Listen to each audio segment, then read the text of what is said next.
All right, I'm going to call the docket. When I call the docket, you need to stand and let me know you're here. Otherwise, I'm going to assume you're not here and a warrant may be issued for your arrest. Esther De La Fuente. Thank you. Jesus Prado, custody.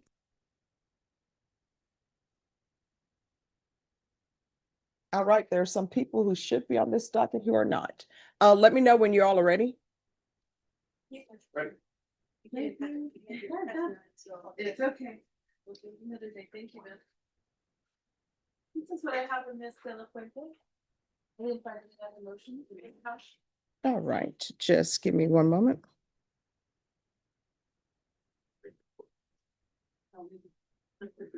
I know.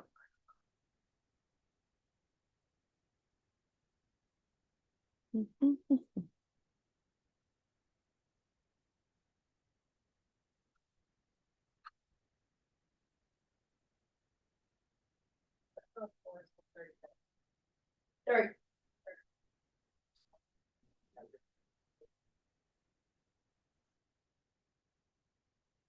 Yes.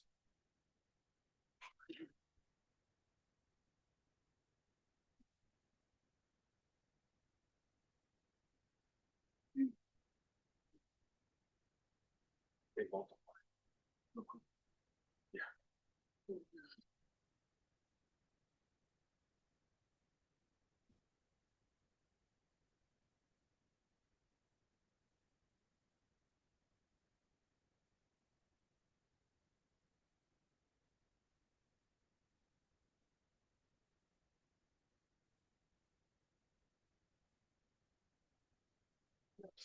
That's it.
All right, thank you. Yes. All right, so if you'll bring your client up, please. Yes, sir.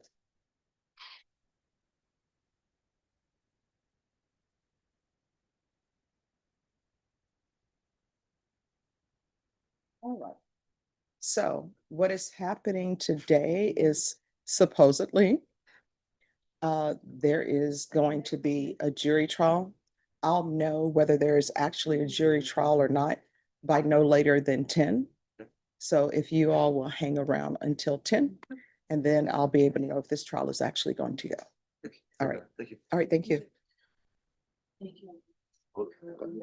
I was about to ask her Yes, if I yes, could you go can. to some of the courts. Judge, I'm in doing some of the courts. All right, sure. That was easy. Y'all have a blessed day. We'll see. Oh, thank you, you too. Good. Fine to wait outside. Yes.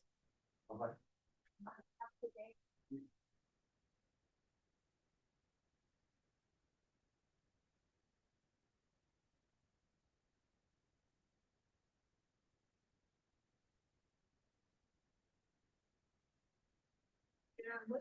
He's gonna go on trial. The Prado? Yes. So, let me see, I'm looking at it right now. Okay, so I have right here, the 2023 CR 11452. Okay. And the 11453. Okay.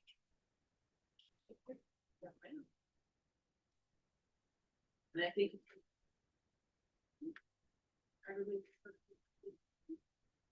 That's what I have written down.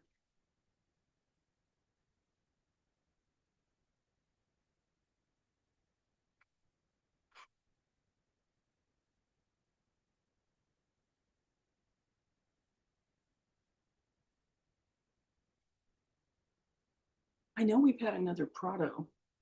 And it just seems like it's the same name. But could be a different one.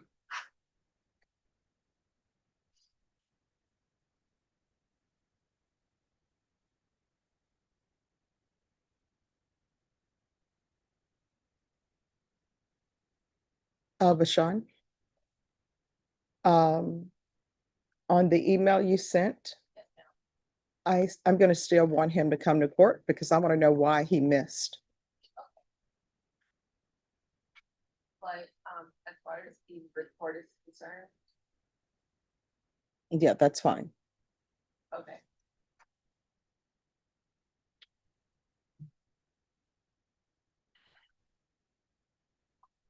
And is the 13th okay? Yeah, that's fine.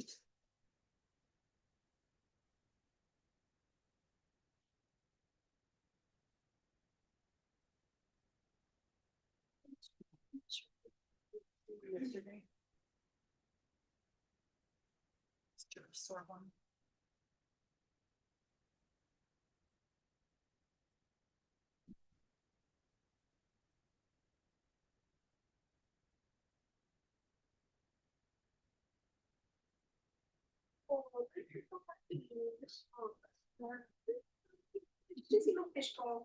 Oh, let me see.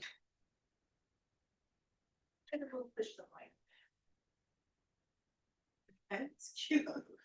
And she gave me shark gummy, with the shark gummies. Oh, I love it. Let me see. That's cute. This is awesome. Now we have our own pet. Oh, I love it. And when you're walking around from Fiesta. Oh, one's gonna stay here. It's too loud.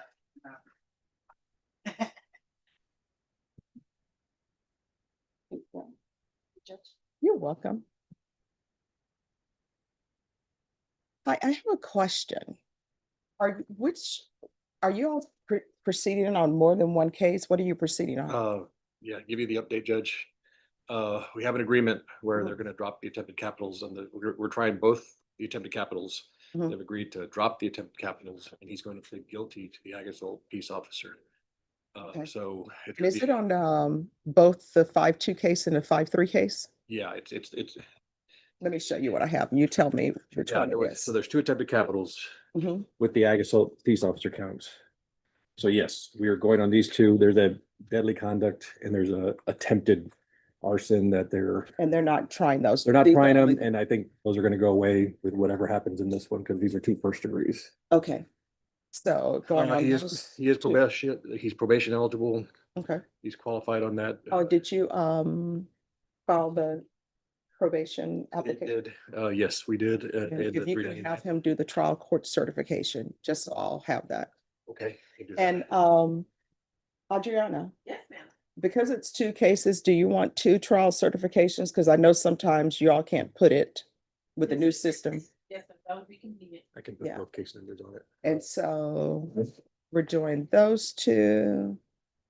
And Uh, is there, Heads up, we did get two alternates, but it's gonna be a punishment hearing only. Okay. There's a potential problem with the jurors that Melissa will want to talk about, because after jury selection, we almost busted the panel. So somebody at the end snuck in who supposedly answered a question about, I can't judge people. And at the end kind of objected, I can't be on this jury, I can't judge people. Woody said, well, deal with that tomorrow then, whatever, because we got Do you 14 know? jurors. the number? Melissa does, it's a Okay. female, 61 maybe.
All right, we're going to go on the record. Judges, housekeeping matter. Found a jacket that fit him. There were some issues with sizing. I have a plain jacket, but I just like him to wear that. Oh, do you have that with you? I do have it with me because I couldn't get it. All right, if you'll talk to the deputies, if that's okay, they're in charge of security and everything. What am I?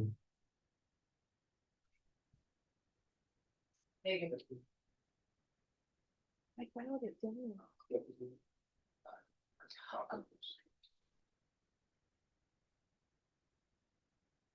You're welcome. We need to introduce them. All right, the court is going to call 2023 CR 11452 and 2023 CR 11453. Could I, State versus Jesus Prado, could I have parties announced for the record for the state Melissa Albin and Megan Galloway for the state. defense? Ernest Acevedo and Jonathan Alvarado for Mr. Prado. And are you Mr. Prado? Yes, ma'am. All right. So the first thing before we begin, my understanding is that jury selection was completed with Judge Halstead, and there may be an issue with a juror that was selected. Is that correct? Yes, Your Honor, there was one juror that was, I believe, inadvertently overlooked by both parties who said that she cannot sit in judgment of another individual All right, and so therefore wouldn't be able to follow the law. So we have agreed to strike her. we need to call her out. Oh, yes,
My next question, counsel, have you received all discovery in this case and have you reviewed it with your client? We, yes, we reviewed, all the discovery provided. We've been pretty diligent in that. So I mean, there is a record of everything. All right. So we're gonna introduce this as State's Exhibit 1.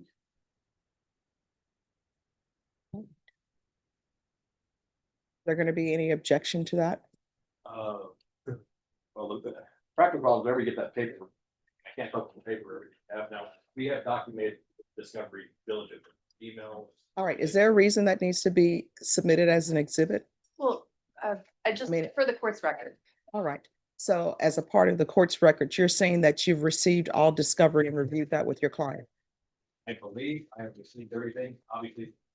Possible there's something I haven't received. If I find something I haven't received, we'll discuss it, but we have been very diligent. All right. So I'll need y'all to sign off on that. And for the record, the court will find that the state is in compliance with discovery. Now, the court's next question is, in the indictment and both cause numbers, y'all are both proceeding on count 2 and count 1 has been waived. Is that correct? That's correct, Your Honor. And count 2, the charge is aggravated assault against a public servant. Is that correct? That's correct. All right. And it's my understanding, Mr. Prado? It's the court's understanding from your counsel that your intention is to plead guilty to counts 1 and counts 2. Is that correct? Correct, Your Honor. All right. Could you raise your right hand for me, please? Do you solemnly swear and affirm the testimony you give will be the truth and nothing but the truth, so help you God? Yes, I help you God. All right, you can lower your hand, state your name for the record. Jesus Prado. All right. Mr. Prado, your intention is to plead guilty to counts 2 and both cause numbers? Yes, Your Honor. All right. Do you understand that the range of punishments in each of those cause number is anywhere from 5 to 99 years or life in prison? Do you understand? And up to a $10,000 fine. Yes, Your Honor. Do you understand if you plead guilty to each of these counts before the jury, that the jury will be instructed to find you guilty of each of those counts? Yes, Your Honor. And you do understand that you have a right to jury trial, a right for you or your attorney to cross-examine any witnesses the state would call in, the right to remain silent. Yes, Your Honor. And you understand that the state will be required, if you are not pleading guilty, the state will be required to prove your guilt in counts 2 in each of these cause number, each and every element beyond a reasonable doubt. Do you understand that? Yes, Your Honor. Counsel, has your client been able to provide you with any defenses? Yes, ma'am. Do you believe he has a rational as well as a factual understanding of the charges against him? He does. Do you believe he's currently competent and was legally sane at the time of the offense? I believe he was. Mr. Prado, has anyone threatened you, coerced you, or placed you in fear to enter into a plea in this case? No, Your Honor. Has anyone, and when I say enter into a plea in each of these cases, I mean, has anyone forced you, threatened you, or coerced you to enter into a plea of guilty in each of these counts? No, Your Honor. Has anyone promised you anything for your plea of guilty in each of these counts? No, Your Honor. Are you satisfied with the way you've been represented? Yes, ma'am. If you're not a US citizen, by entering into a plea of guilty in each of these counts, you will be deported, denied naturalization, and re-entry. Do you understand? Yes, Your Honor. All right, thank you. You may be seated. All right, did Judge Halstead, did he swear in the jurors or no? No, Judge. Did not, Your Honor. Um, Would you like me to take up my motion limiting now or after you? Well, with regards to the motion in limine, I don't know any facts of this case. What I would like parties to do, if you have a motion in limine, I want you all to review those motions in limine. And if you are seeking to ask questions that involve the motion in limine, you need to approach the court before doing so. So have you all both reviewed the motion in limine? I skimmed it, Judge. It was given to me a few minutes ago. We've been doing stuff. I skimmed it. I went through the 4 paragraphs quickly. I think I understand And we can approach on any issues if I think they need to be broached. All right, and could I have a copy Yeah, of I have that? a file stamped copy for your honor. In defense, do you have any motions in limine? Not at this time, Judge. All right, so both parties just make sure before seeking to ask any questions that is in the state's motion in limine, that you approach first and the court will take it up outside the presence of the jury. All right, is there anything else before the court brings in the jurors? Judge, just one thing or an issue that I perceived is yesterday, Judge Halstead informed the two alternate jurors that they were alternate. So now because 61 has been excused, one of them is not, so I'm not sure how the court would like to approach that, but I just want to make sure that all of the jurors are paying attention to the evidence because there is a chance that we'll All right. have to make a decision in the All case. right, I will make sure that happens. All right, let's bring the jurors in.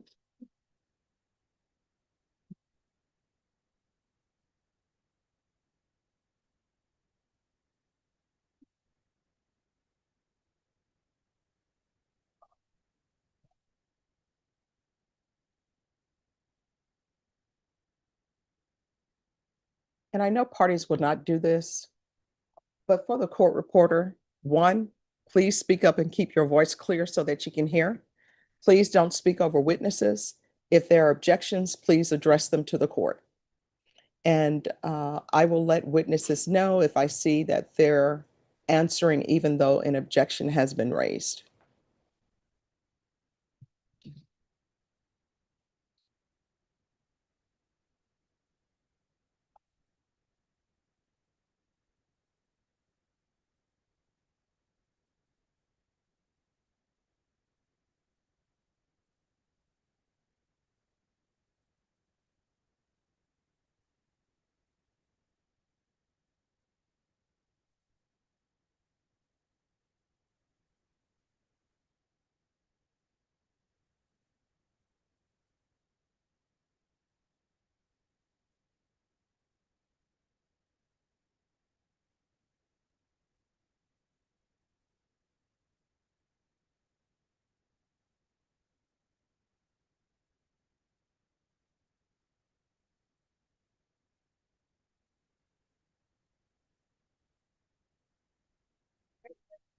Yes, we're ready.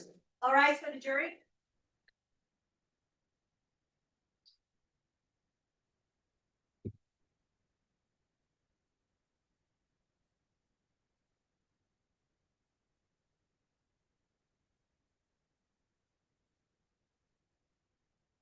Oh, please be seated.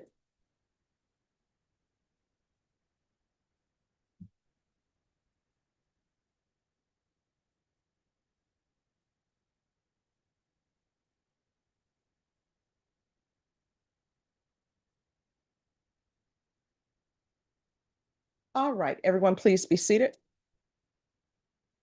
All right, ladies and gentlemen, I'm not the judge who did jury selection with you. The reason why that did not happen is because I had another jury up here at the time and another motion to suppress on something that was completely unrelated to this case. So I'm going to give you instructions that I give for jurors in this courtroom when I do jury selection.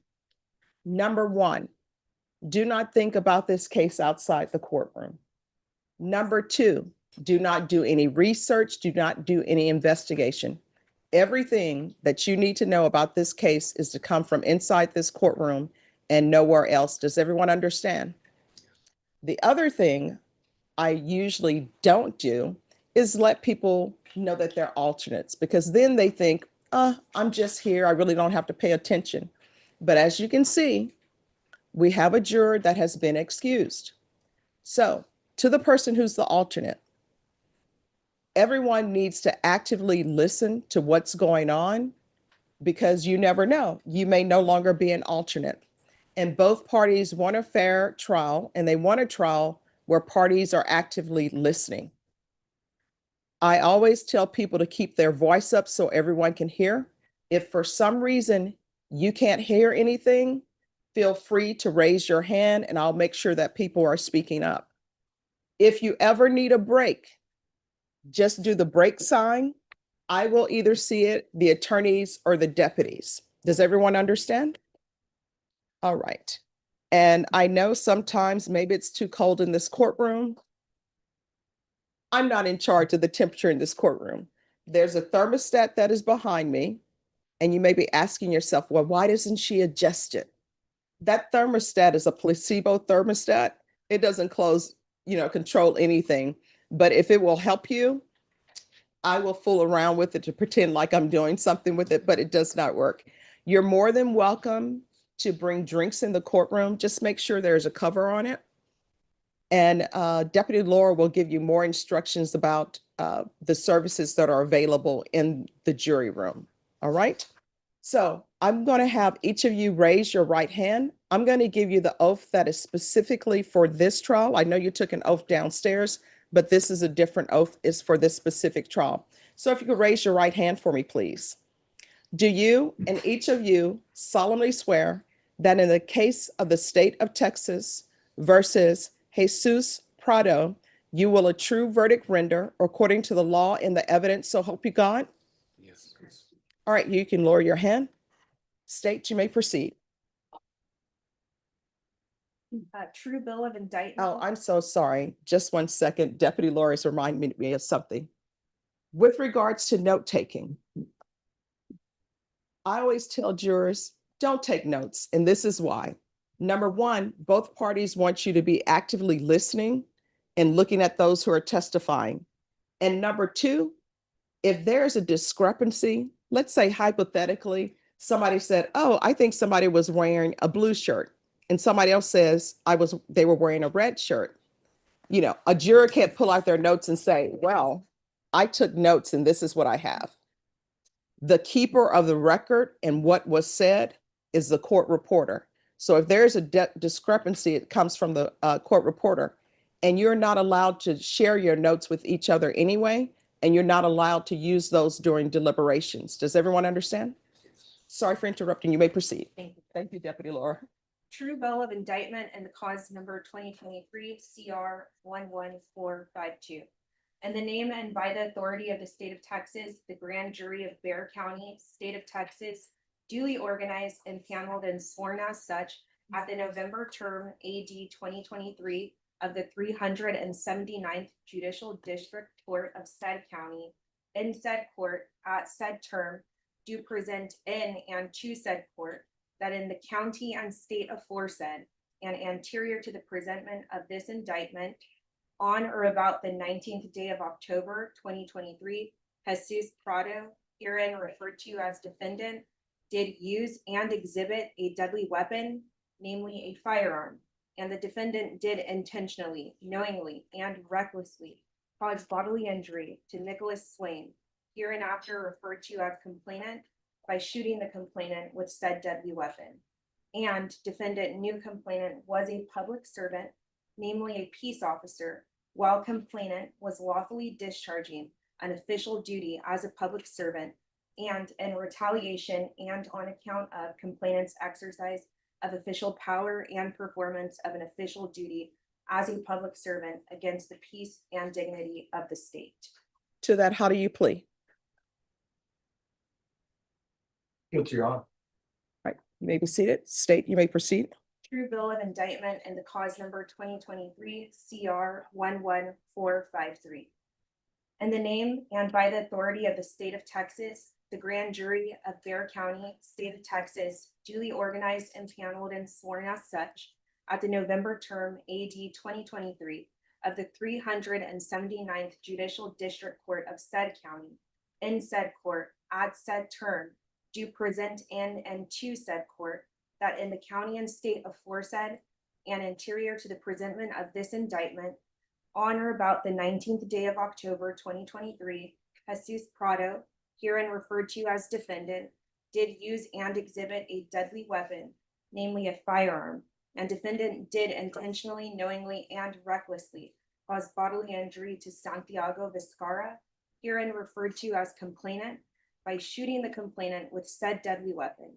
And defendant knew complainant was a public servant, namely a peace officer, while complainant was lawfully discharging an official duty as a public servant, and in retaliation and on account of complainant's exercise of official power and performance of an official duty as a public servant against the peace and dignity of the state. To that, how do you plead? Guilty, Your Honor. All right, you may be seated. Do either side have statements? Yes, Your Honor. All right, you may proceed, state. Thank you. May I please report, opposing counsel, members of the jury. When I was in law school, I had this professor who would oftentimes tell students when they would complain about how hard the work was or how challenging the material was. And I can't remember who he credited with the quote, but he would say, "A person's true nature is revealed when they're faced with the greatest adversity." And to a bunch of 20-somethings who are just trying to get through law school alive, it didn't really sink in at the time. But at the end of the day, he was right. Because when a person is faced with challenges and hardships and adversity, the way they handle that shows their strength of character, tells you a lot about what kind of person they are. And throughout this trial, ladies and gentlemen, the evidence that you're going to hear is going to show you that when Jesus Prado is faced with a struggle or a challenge or adversity, the same kind that any one of us have faced throughout our lives at some point or another without hurting other individuals, instead of finding a healthy way to deal with it, he points the finger. He places blame elsewhere. And then he lashes out. And not just at the people who he perceives are responsible for his misfortune or his hardships, but at innocent people who have nothing to do with what's going on in his life. Because you're going to hear that on October 19th of 2023, Jesus was having an argument with his then wife, Monette Ellis. You're going to hear that about 6 months prior, Monette had filed for divorce. And Jesse didn't like that. So that day when Monette came over to pick up their children, he wanted to talk to her about it. And she didn't want to have the conversation. And that made him mad. So instead of walking away and respecting her wishes, you're going to hear that he walked over to a gas can that was full of gasoline, and he walked it over to the edge of his driveway and started pouring it down the driveway and into his garage. And you're going to hear that Monette was frantically yelling at him to stop. Our girls are right there. Stop. And he went and got a torch and proceeded to try to light it. And it was only by the grace of God and Monette's efforts to stop him that it didn't ignite. You're going to hear that Monette called the police to ask for help. And you're going to get to hear that call. And it was through that call that officers Santiago Vizcarra and Nicholas Swain arrived to help. They're going to tell you that their only goal in arriving at that scene was to help and protect. And they're going to tell you that when they got there, Monette let them know, not only did he just try to light the house on fire, he was armed. He had guns in the house, including a rifle. And they're going to tell you that based on their training and experience, when they know that there is a threat that is armed with that kind of firepower and all they have on their hips are their handguns, they are going to be outmatched if a firefight were to erupt. So they have to be prepared to protect themselves and the community around. So they began to pull out their rifles as well. But you're going to hear that they were only on the scene maybe a minute or two before they were ambushed by a hail of gunfire from the defendant, coming from the second floor window of his home that they did not see coming. You're going to hear that Officer Vizcarra was running when he was shot in the arm. And if he had run any slower, it would have landed right here. Because he was shooting center mass on purpose. You're going to hear that that shot could have cost Officer Vizcarra's son his father. You're going to hear that when that gunfire erupted, Officer Swain jumped into action to go help his partner. But he didn't know where the gunfire was coming from. So he inadvertently opened himself up to be a target. And he got shot 3 times. Not shot at 3 times. He was shot at more than that, but shot 3 times. Through his dominant wrist, you're going to hear that he almost lost his hand.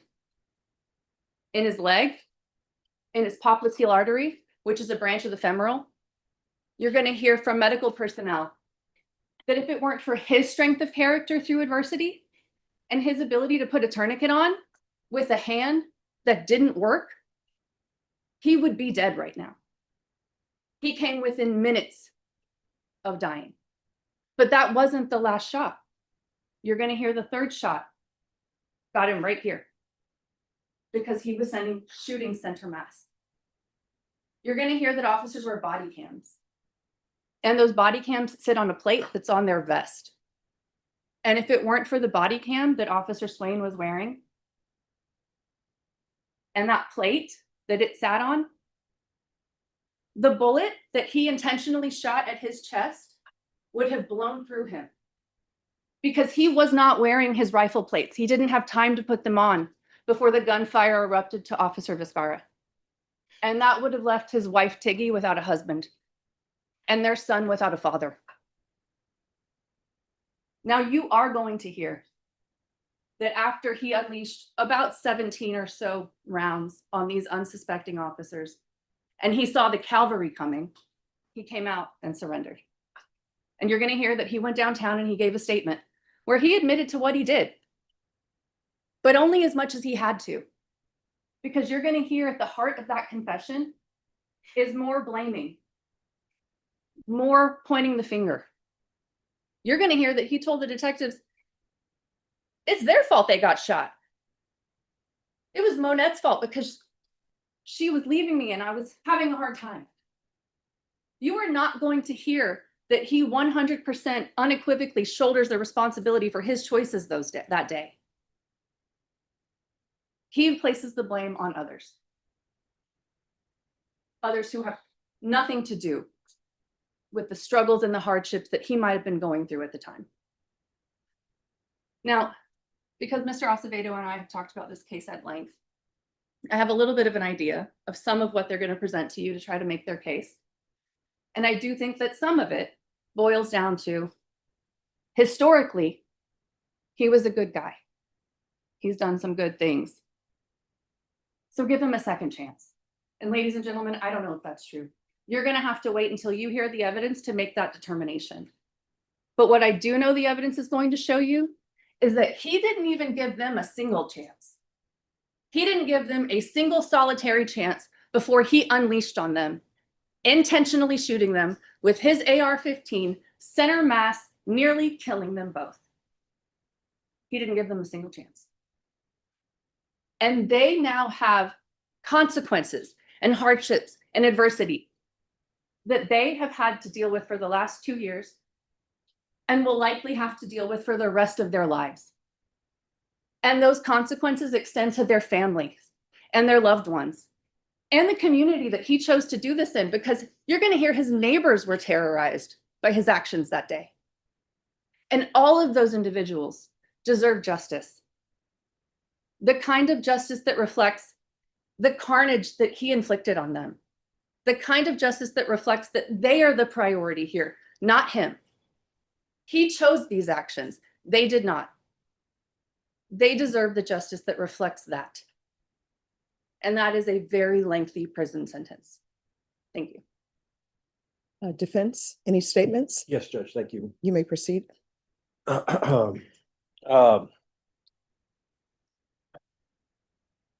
It's a tough case on the facts. You know, Jesse has pled guilty to you since day one. Since day one, this does come down to a minute of his life, where he chose to injure 2 officers with a rifle at his home during a call, during a very bad time in his life. Melissa's a very talented prosecutor. And when you argue a point, and you know, we're arguing our point, and she does it very well because it caused damage. but it's 1 minute of his life where he did make a terrible decision and cause damages. Now, in Bordier, we talked about some other things. The state is going to spend several days, probably 2 or 3 days, about this 1 minute and the consequences. And it's real and it's terrible. Jesse knew that the minute it was over, he surrendered because he did stop shooting after less than 1 minute. There were other police officers who showed up. They didn't know where things were. He answered every detective's question. When he surrendered, it was as peacefully and honestly and regretfully as he could. He was immediately asking, "Are your boys okay?" Because he did snap. You're going to hear testimony that there was something that broke. And it's not just that simple. Now, as artfully as Melissa can argue about the horrors, 2 officers being injured in a shooting, I hope I can be halfway as articulate about showing you the other 21 million minutes of Jesse's life before this happened. Because he was about 40 years old. That's about 21 million minutes of his life. And the thing is, it is important because when you've been doing this for as long as I have, I've seen some pretty bad people. I've had the opportunity to meet sociopaths, psychopaths, mean people, evil people. But sometimes you get a case like this where there's something really bad done. Somebody is different, very different. I hope that you'll be open-minded and let me present some of these issues, because outside of this 1 minute, this one shooting, and certainly some of the problems that occurred when the marriage broke up. And you're going to hear that it was because of an affair by his wife, high school sweethearts, together since they were young teenagers, 21 years, 3 girls that they were raising that they both loved tremendously. You're going to hear that Jesse was experiencing some pretty significant depression before this. He had lost a brother. This was a particularly big deal because he died way too young. His older brother, but he was young, in his early 50s, unexpectedly of a heart attack. But he was the paternal figure in the father because their biological father wasn't there. And so he was the paternal figure for the entire family. And you'll hear about that. And he died unexpectedly. And everybody will agree that knew him. There was depression from that was pretty significant. The other thing he had in his life was his family. And you'll hear Jesse was extremely hardworking, blue collar guy. He's been a volunteer firefighter. He's been a locksmith. He's been a tow truck. He's always worked with the police in those jobs because when he was a tow truck driver, DWI arrest, accident scenes, crime scenes where vehicles had to be towed, he was there all the time. You're going to get to hear some of that as well. They're going to be hard pressed to find not just that he was a good guy, but he was always a good guy. It was so out of character in this moment. But clinical depression can cause a lot of problems in a person's brain. It can. It can be serious. And he didn't know how to handle it. That's one of the issues. But when he faced the threat and the possibilities of losing the only other thing he loved, besides his brother on this level, was his family, his wife, his girls, the life they built up together. Because as a blue collar worker, when they finally got into the nice suburban house, he was very proud of his family and what they'd been able to achieve to live out the American dream. And when he was losing everything, it took a toll on him that he was not prepared to handle. In the end, there's some things that that we've discovered since then, because I want to present a little bit about the million minutes since then. It's been a little over 2 years. That's 1 million minutes. He's been in jail for the last 2 years and 2 months. Because of the nature of the offense, because it's a police shooting case, the evidence is going to be that he gets put into administrative segregation. That's the worst part of the jail that you can be in. And he's been there for 2 years. You're basically in a small box, 23 out of 24 hours of the day. It's very tough living conditions because you get out for 1 hour a day sometimes. And that's your time to take a shower, jog in place, do some push-ups, do something to keep your mind going and your body going. But even in that 1 million minutes, we're going to show you just, okay, what has that been like?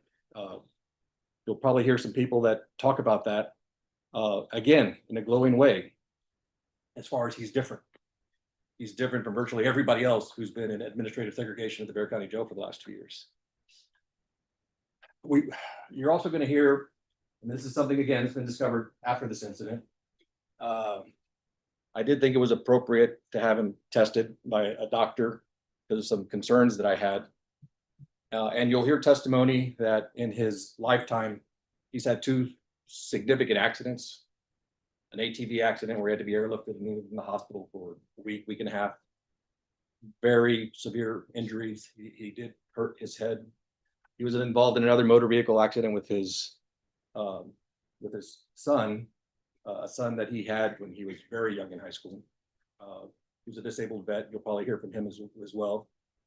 But another head injury where he was hospitalized for days. And so you'll get to hear about evaluations from that. Because the thing is, sometimes a good person can have a perfect storm of bad that can unfortunately cause things like this. I mean, in life, unfortunately, bad things happen to good people, including police officers, including people that are trying to live their day. And in the end, like I said, I want you to listen to the testimony because this story is different. It's not the bad guy who comes and does a bad thing. It really is, and I think undisputedly, it's a good guy who did a bad thing.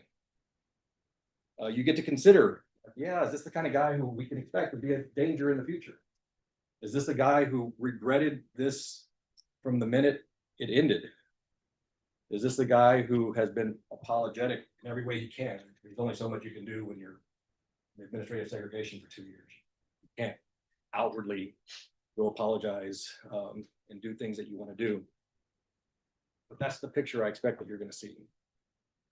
There's a lot of information out there. And yes, we're going to talk 3 days about that 1 minute. Please keep an open mind to see the whole picture. Because we are at 22 million minutes of his life.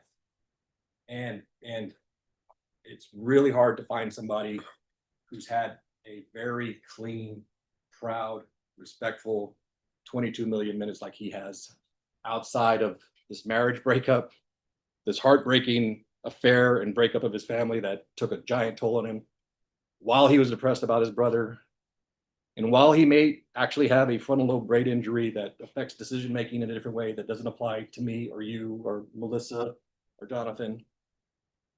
Keep an open eye to that, because in the end, he's always taken responsibility for having messed up. He used a little more artful word in the confession.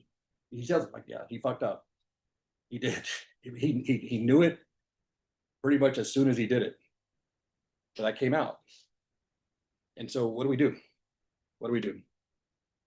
Well, that's what we talked about yesterday. There are a lot of options. There's a lot of options. This is the biggest range of punishment that we have for a criminal case that I know of. Probation, 5 years, up to 10 years, 5 years in prison, up to 99 years in prison. We got to figure that out. So please listen to the evidence, keep an open mind. You're allowed to use your life experiences. And at the end, it's kind of a tough decision, but we'll make arguments about that too. Thank you. All right, state, call your first witness. State calls Mona Ellis.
Could you raise your right hand for me, please?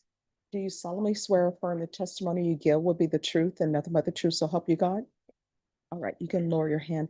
Just make sure you keep your voice up so members of the jury can hear. Yes, ma'am. All right, if you'll state your name for the record, please. Monette Ellis. All right, state you may proceed. Thank you, Your Honor. Good morning, Monette.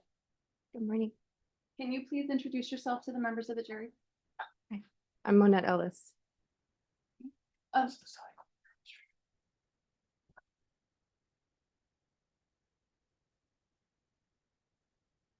Did Your you Honor. read Perch? Yes.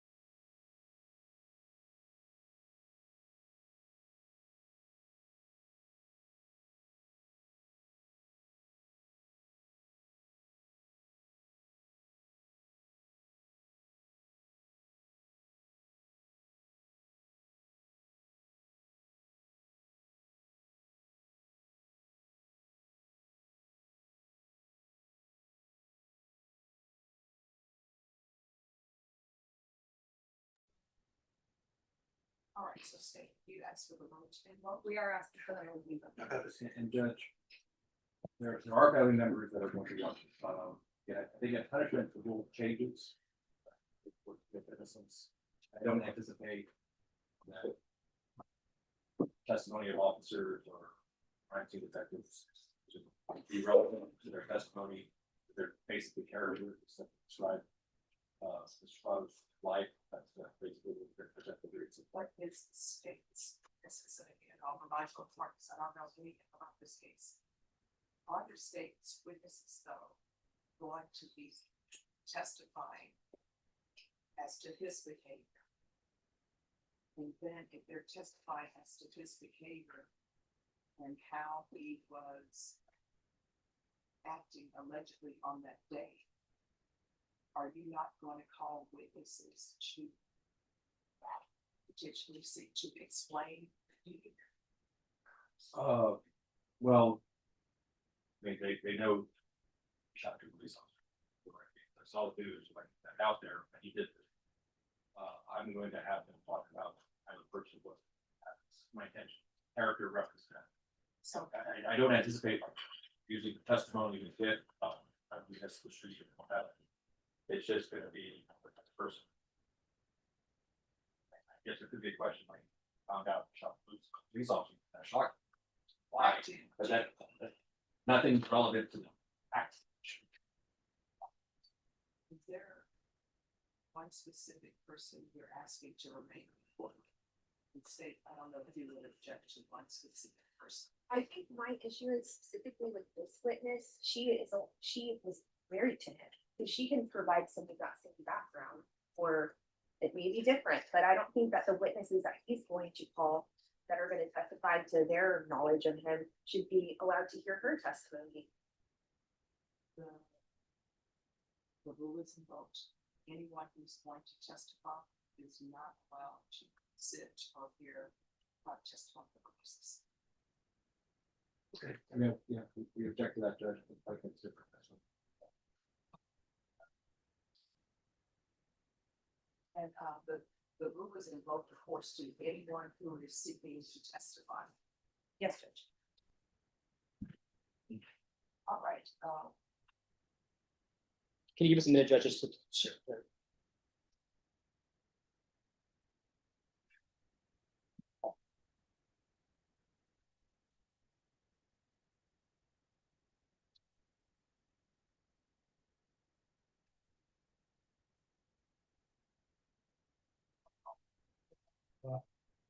I have some, Your Honor, because I'm suffering from coughing. there's something London where we always keep something. Thank you so much.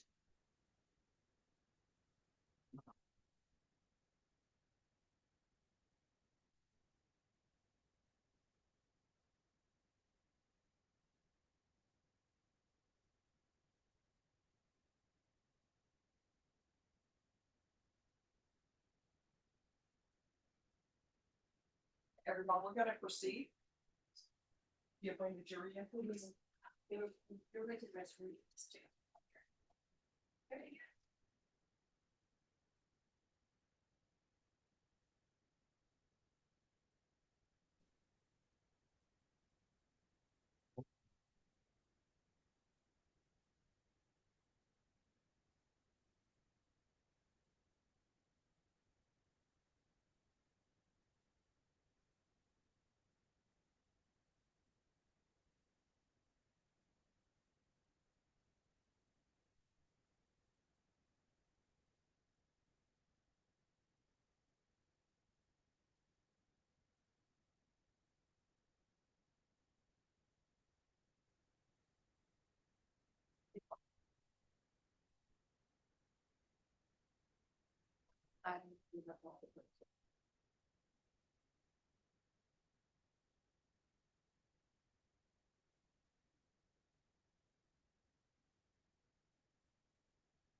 Yes, we're ready.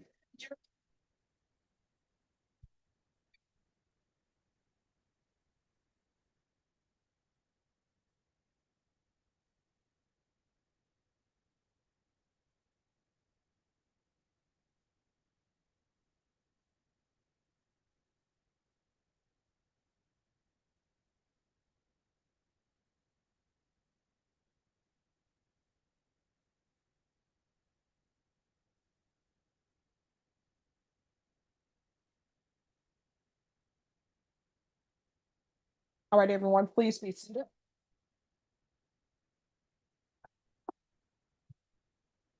All right, State, you may proceed. Thank you, Your Honor. Monette, you had just told us your name. Where are you from? Originally from Dilley, Texas. Could you speak into the mic this one a little bit? It's a little hard. Originally from Dilley, Texas. Where's Dilly? Halfway between here and Laredo. And are you a little nervous? A little. It's okay. Tell us a little bit about your family. Do you have any kids? I have 3 girls, Okay, how old are they? 20, 11, and 9. And who's their father? Jesus Prado, And how long have you known Jesus? 22 years. When did you meet him? It was the summer of 2001. And how old would you have been around that time? 16, 15, 16. Did y'all go to high school together? He wasn't in high school. So no. That you knew him at your, I guess, high school age? Yes. Okay. And did you guys start having a romantic relationship? It was friendship at first and then went from there. And at what point did y'all start seeing each other romantically? It was in around September of 01. And how long did y'all date? We dated up until we got married in September of 2012. So 11 years? 11 years before we got married. Okay. And did you have any children in that time? We had our oldest daughter within that time. And is that Madison? Yes. And what do you do for a living? I'm a medical assistant. I work in an OBGYN office. And what did Jesus do while you were married or together, I should say? He did oil field work. He did towing. He worked for a company that rented out heavy machinery. He would haul to job sites. And you said you got married in 2012? Yes, ma'am. And in the, what was it, 22, 21 years you were together all together? Were you happy at times? Yes, of course. After you were married, did y'all have more children? Yes, we had our younger 2 daughters, And what are their names? McKinley, Sue, and Malin.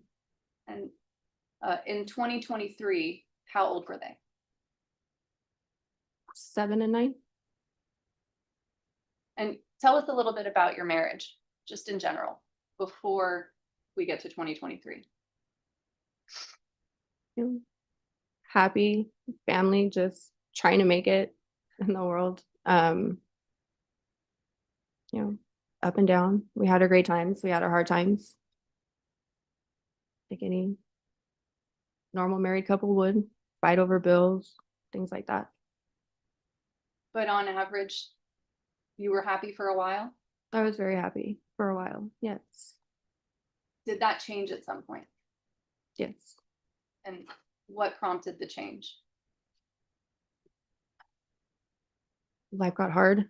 COVID hit, it affected everybody. And then in 2021, we lost a very important member of our family. And that hit everybody hard. Who's that? We lost his brother. And it was very hard for everybody. And how did that affect your relationship with Jesus? I was just trying to be there for him, be strong for him as much as I could. But it was, they were very close. It was hard for him. I was just trying to be strong and be the wife that I could for him, but it got too hard. And so when you say you were trying to be there for him, do you feel like it wasn't working? I felt like I wasn't doing enough. How did your relationship with him change? We lost his brother, and then we were trying to plan a big party for our daughter around the time, and bills were piling up. It was just getting hard. We were fighting a lot of the times over bills, and it got to the point where I was just tired of asking for help, and I felt like I wasn't getting it in return.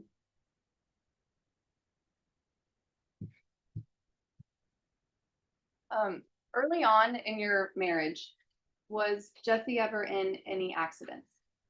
Yes. Very early on when we first got together, he was in an ATV accident. And he was transferred to Wolford Hall. And then in Easter, I don't remember what year, but him and his oldest son were in a very bad car accident, and they bumped heads several times in the accident. And he was in university for a few days.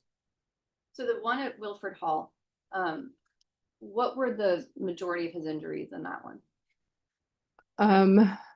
He had a few broken ribs. He had a burn on his arm because the ATV fell on top of him. The exhaust pipe fell on his arm.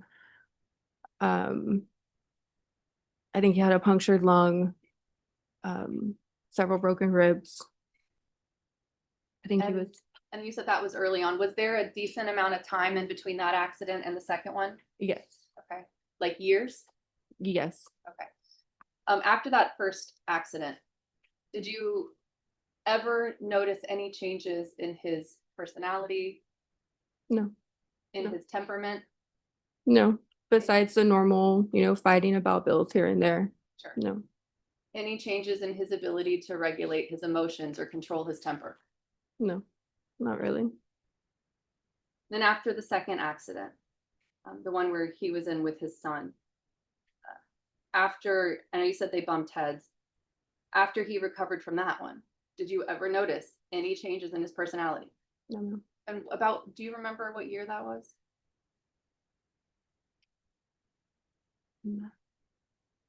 Maybe 07, 08.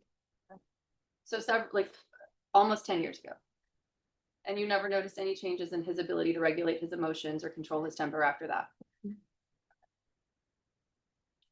So skip ahead to the year that you guys lost his brother. You said that was 21? I believe it was 21. Okay. And things started to get difficult between you and your marriage. Was the change between you two, Was it related to the stress and anxiety that I guess was going on in y'all's life at the time? I think it was a whole lot of everything going on. And so at what point did you decide it's time to call it? This isn't getting any better.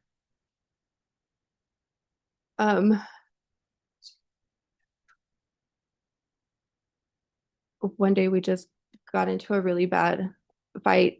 I was trying to leave for work. He didn't want me to leave.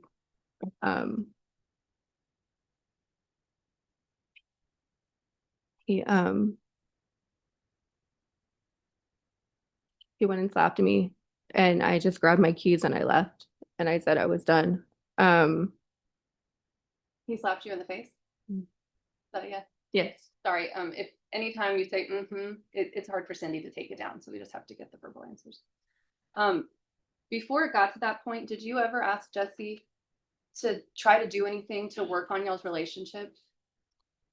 I cried for help. I asked for marriage counseling several times.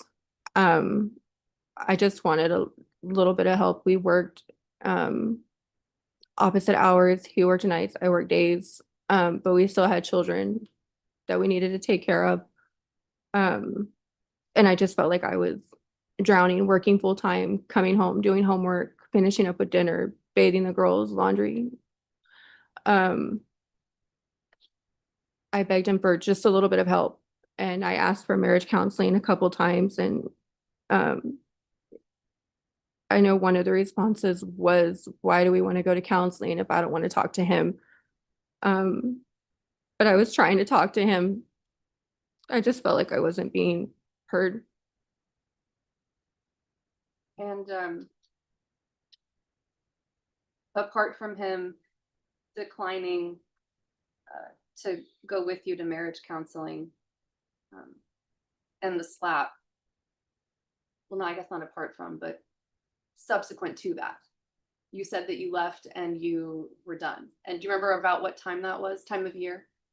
I think that was in January of 23. Okay. But if we're just looking at the timeline, things started to get difficult between you two sometime around 2021. Is that right? Correct. Okay. And in between 2021 and 2023, did you have an affair? Yes, unfortunately I did. Is that something that you're proud of? It's not my brightest moment, but yes, I stepped out of our marriage. And do you remember approximately when that was? November of 22 is when it started. And so that would have been a year and a half or so after the problems between you guys started. Yes, ma'am. And after he had declined marriage counseling. Yes, ma'am. Okay. And so was the person that you were having the affair with, was that the reason that you wanted out of your marriage? No, not at all. After the slap, what did you do?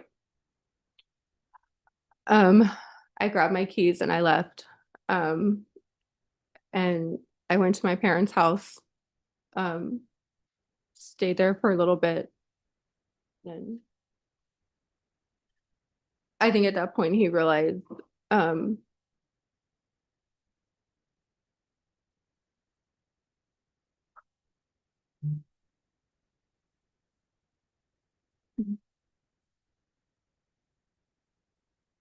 You think he realized what?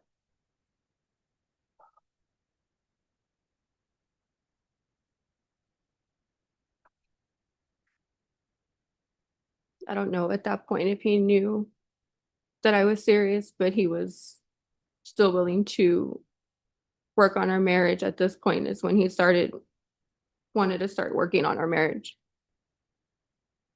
And when you went to your parents that first time, you said this was around January of 23. Yes, ma'am. Did you stay gone permanently or did you go back to try again? I went back to try again, hoping things would change, but they didn't. I know I started to get a little depressed. Um, I didn't feel like there was any change happening at all. And so I left again and went back to my parents' house. During this time, did Jesse send you any text messages wherein he threatened to damage y'all's property? Yes. May I approach the witness, Sharon? Yes.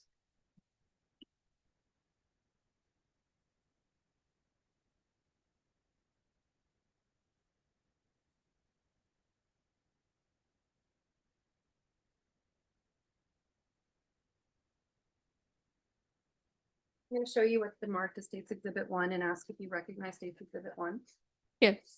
What is State's Exhibit 1? Text messages, back and forth Between, between me and Jesse. and does State's Exhibit 1 reflect a time frame of when these text messages are taking place? Yes. What's the time frame? They started, January 13th of 23. And is State's Exhibit 1 a fair and accurate screenshot of this portion of the text exchange between you and Jesse Prado? Yes, ma'am. Your Honor, we'd like to offer into evidence State's Exhibit 1. Any objection? No objection. State's Exhibit number 1 is admitted without objection. May I publish, Your Honor? Yes.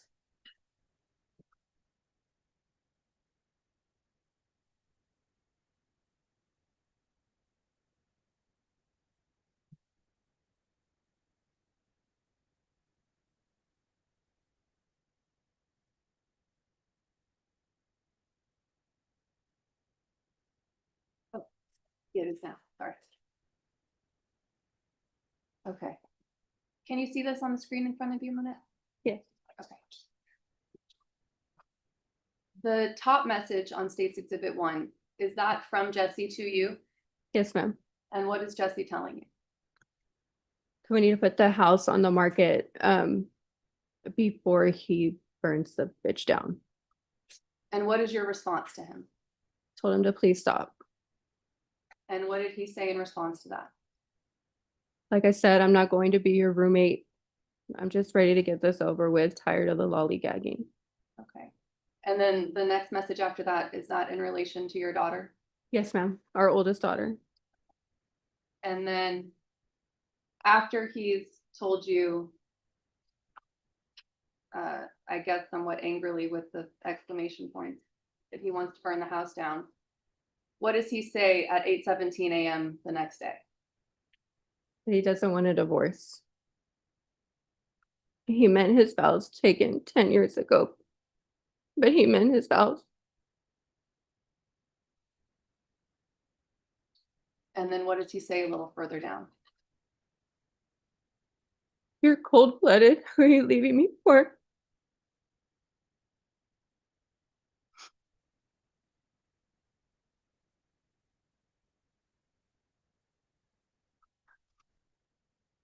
I'm really thinking about burning the bitch down. Real talk.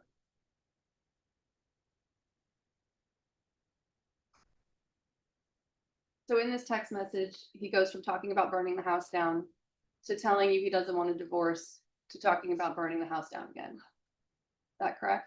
Yes, ma'am.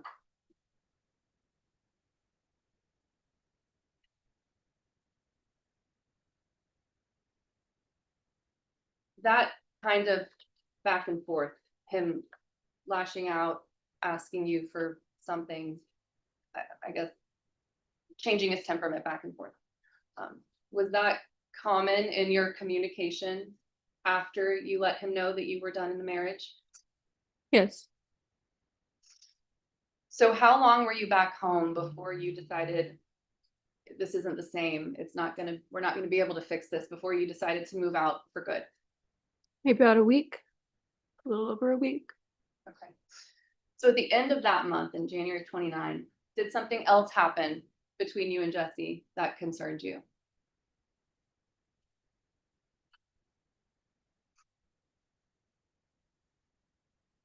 Yes. What was that?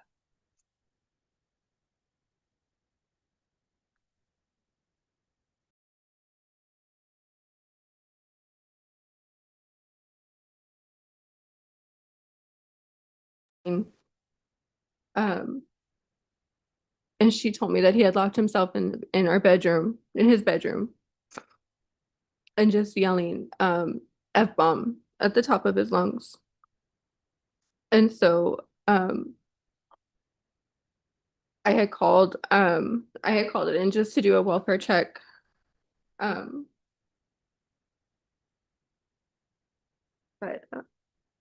And that was, you had been at the house and y'all were fighting, and then when you left, is that what he did? He locked himself in the bedroom? yes,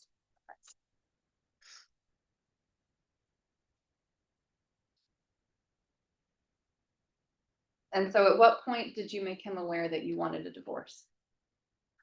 I filed for divorce March 2nd of 23. Did you move out for good before that? Yes, I Okay. moved out the middle of February of 23. Okay. And did you go back to your parents at that I point? went back to my parents. And I guess just for the record, I haven't done it yet, but do you see the person that you knew as Jesus Prado here in the courtroom today? Yes, Can you please point to him and identify him by an article of clothing? right there in the suit. There's a few people in the suit. Anything else you could be more specific? White shirt, suit. Okay. May the record reflect she's identified the defendant, Your Honor. Okay. So when you moved out, you went to your parents. Where did your younger daughters go? Our younger two came with me. And our oldest daughter stayed with him at the house. I let her stay because she has her own routine. She was taking care of the dog. You know, she's in high school. She's very independent. And what was the arrangement that y'all had come to as far as how you were going to share custody of the girls until the divorce was final?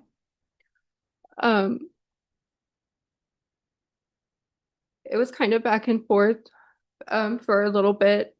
We finally had come up with a verbal agreement that the girls, the two little ones, would go to our neighbor's house after school. And he would pick them up until I got off of work, and then I would pick them up from him. And so you were equally trying to spend time with the girls. Yes.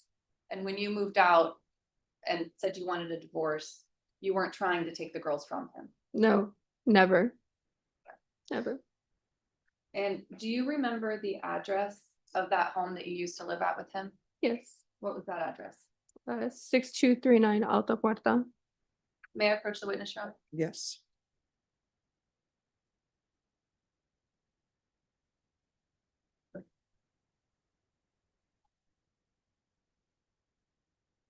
I'm going to show you what's been marked as State's Exhibit 2 for identification purposes and ask if you recognize State's Exhibit 2. Yes. What is State's Exhibit 2? It's an aerial view of our community. And do you see your address on that aerial view? Yes. Is it a fair and accurate depiction of your community? Yes. Your Honor, the state would like to offer to evidence State's Exhibit 2. No objection. All right, State's Exhibit number 2 is admitted without objection.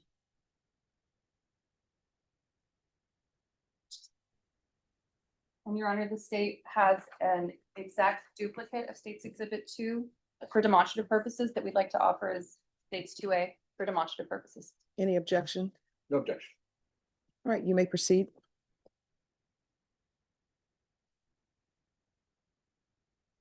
So, for right now, I'm just gonna.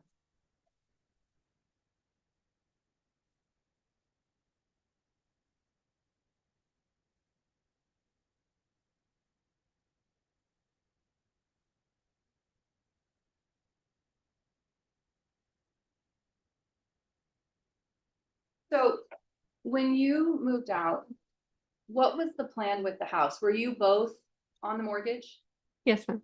Okay. What was the plan with the house? We were kind of back and forth with it. I knew I couldn't afford it on my own, so I had wanted him to stay in it as long as possible. But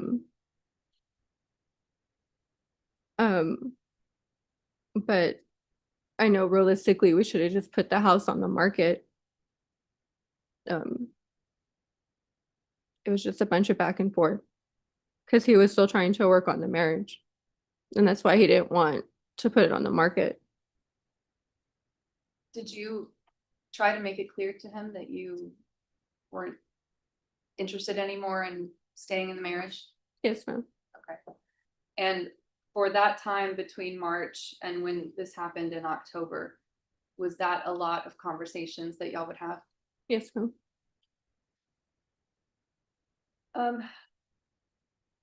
So how was your relationship with him in that time? Besides those arguing about whether your divorce is going to proceed or not? Was the co-parenting going okay? Were y'all getting along well otherwise, or how was that? For the most part, it went okay. I was trying to work with him as much as I could. Um, um, it worked for a little bit. Um, I think because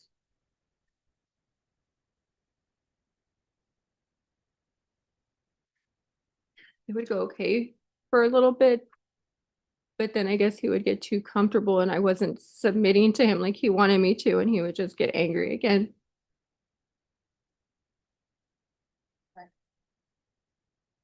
So let's move to October of 2023.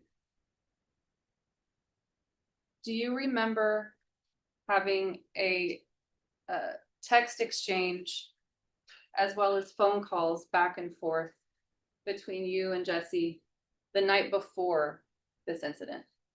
Yes, ma'am. Tell the jury a little bit about how that started, if you remember. Um, text messages started late at night on the 18th. Back and forth, um, calling me several times, asking me asked me where the guy lived that I had the affair with. Um, I couldn't remember. I don't know where he moved to. He didn't believe me. It was just a bunch of back and forth text messages and phone calls. Okay. May I approach the witness, Your Honor? Yes.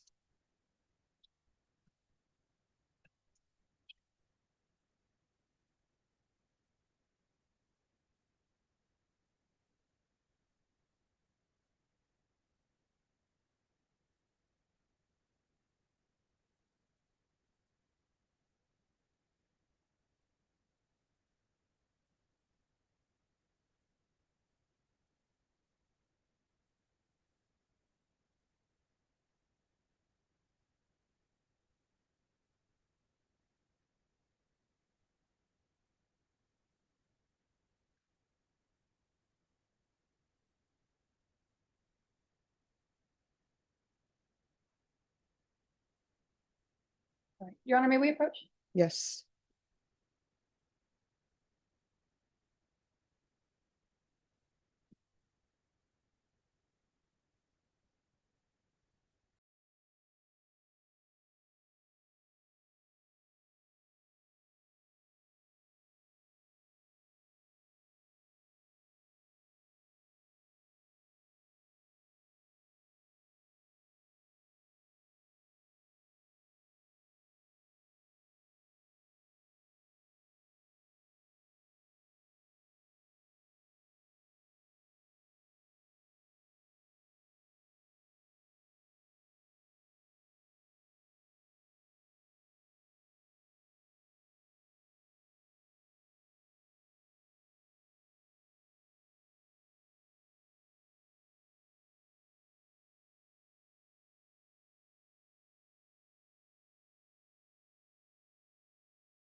I'm gonna show you what's been marked as states exhibits 3 through 8. You to just look through those and see if you recognize.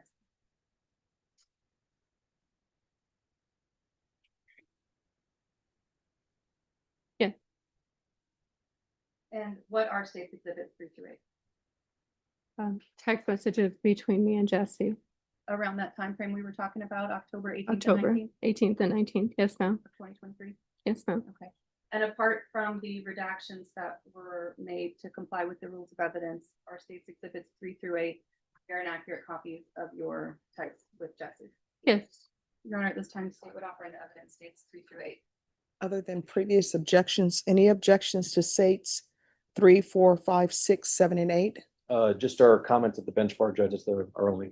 All right, so states exhibits 3, 4, 5, 6, 7, and 8 will be admitted.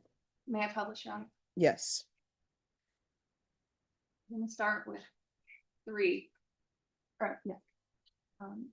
Now, a minute ago, you were talking about how the calls and the texts on the night of the 18th had to do with him asking where the guy that you had been seeing lived. Is that what we're seeing in the top of States Exhibit 3? Yes. And when you tell him you don't know where he lives, what was Jesse's response?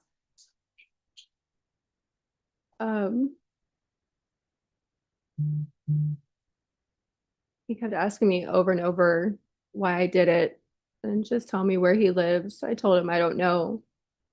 And he says, answer. And then the next morning, do the text messages and calls begin again? Yes. And actually, before we talk about the next morning, do you remember on the night of the 18th, were there calls beyond just the text messages? Yes.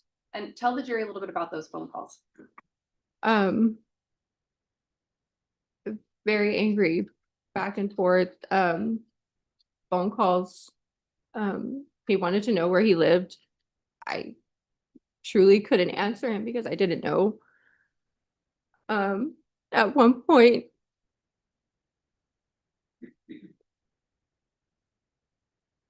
because I didn't know, at one point he made the comment,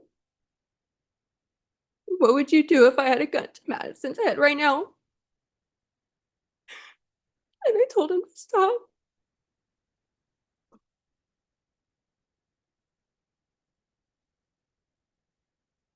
Did you know Jesse to have guns in the house? Yes, Did he have a lot of guns in the house? he had a few. I couldn't tell you how many, but Did you know Jesse in your relationship to be familiar with and use guns often? yes, he played paintball all the time. We grew up in a small town, so he would always go out hunting. Did he build rifles as a hobby? Sometimes, yes. And when you all were living together with your 3 daughters in the home, would he keep guns in the home? Yes. Would he lock them up? No. And did you ever ask him to? I did. Because the 2 little ones were little. I would ask him to, and he said no. He needed easy access for protection in case anything happened. In case like a break-in or something. Now, after he made the comment about what would you do if I had a gun to Madison's head right now, how did you react? I told him to stop. And then we hung up the phone and I called my best friend to go over to the house to check on him and our daughter. And what's her name? Selena. And without going into anything she told you, did she go over there to try to calm the situation down? Yes. And were you notified of her efforts later on? Yes, she texted me. Again, without going into what she said, but she let you know she went over there. Yes, and try to calm everything down for the night. And then did you hear from him any further after that? No. So then the next morning, is that when further communication begins? Yes.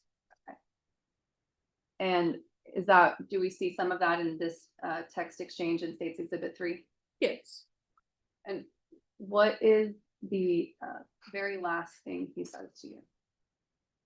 The very last thing is you'll regret this.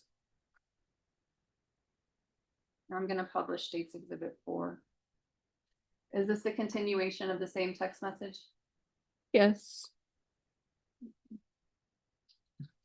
So at the top of the message, he says that you're going to regret this. And calls you stubborn. And that you're causing hurt. What does he say in the next message? Is that what you want, to lose everything we have worked so hard for? I'm doing my best to be gentle. My very best. Yes, I get emotional because I don't want to blow up on the woman I love with all my heart. So he was warning you that he was close to blowing up.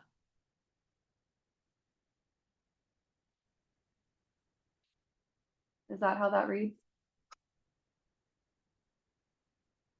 I know you're shaking your head, but Yes. sorry, thank you. And then in the next message, what does he say? You are better than Thelma and Candace. They should be taking advice from you. When I used to snoop on the iPad, you would vent your problems to her and she would just be like, whatever, here's my problem. Didn't even care about yours. So in the beginning of the message, he's telling you you're going to regret it and you're stubborn. And then in the end, he's complimenting you. Is that correct? Yes. Now I'm going to move on to States Exhibit 5. Is this a continuation of the same text? Yes. What does he say in the bottom of this message? The bottom one? Oh, sorry, the last two on the page. Yes, it kills me that you don't want to come home and work things out. The Monette I know would have already asked me for forgiveness. Stop blaming me. Could you imagine where it would be now if when we started having problems, we could have had started going to church. We could have done things differently for both of us. I could have gotten therapy all on my own. You could have done the same thing.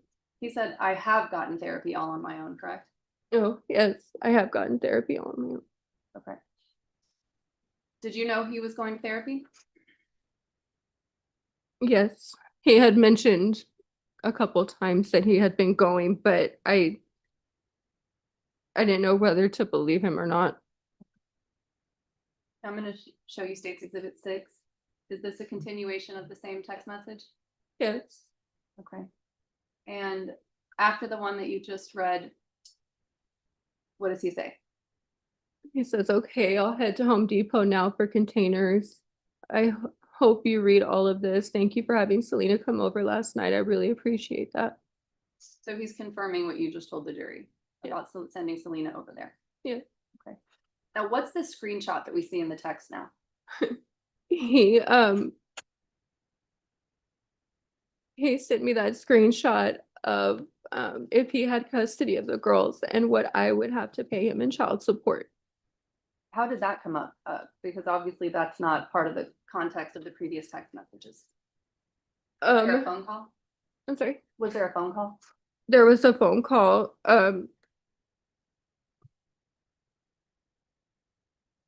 He had wanted the girls to stay home with him. He said where they belong. There was a point in time where it was during the summer of 23 when he had the girls and I would try and go and pick them up. And he wouldn't let me have them. He said that they were home where they belong. And so I think this was just his way of scaring me into that he can take the girls and I would have to pay him child support. Did you ever make those threats to him? Never. I'm going to show you States Exhibit 7. Is this a continuation from the previous text? Yes. And what does he say in the first message you see on the screen? Ned, I'm sexually frustrated, honestly. You know this is how I get. Please respond to me. Fine, have it your way. You blame me, I blame him. I'm gonna go kill him. And I know that that's a bad word, but since it's a quote, you can say it. What did he say? I'm gonna go kill that motherfucker. And what was your response? I said, will you stop already? He has nothing to do with it. My decision is not based on him. And what does Jesse say? I've lost everything. I don't give a fuck anymore. Right. And then on State's Exhibit 8, is this a continuation of the same text message? Yes. And what did he say? I guess calling him my love was just as fake as calling me that. Decision. You don't know what the fuck you want. You haven't made one. Yes, this is a blessing. His car is not here. Come home on it. I just want you to come home. I'm losing my shit. And then there's a voice memo. Do you remember generally what he said in the voice memo? If you don't, it's okay. I don't want you to. At that time, no. Okay. So again, we see him going back and forth between telling you he wants you to come home, he wants you to help relieve his sexual frustration, and then lashing out again. Is that correct? Yes.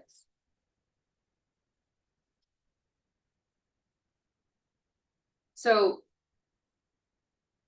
when you had a phone, was there any other conversation during this back and forth where he made a comment that alarmed you? Yes, it was the morning of the 19th. And tell us about that.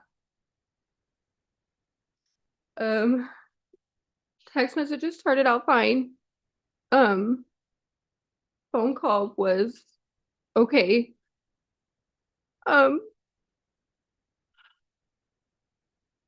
Did you confront him about what he said about Madison the night before? Yes. And how did that go?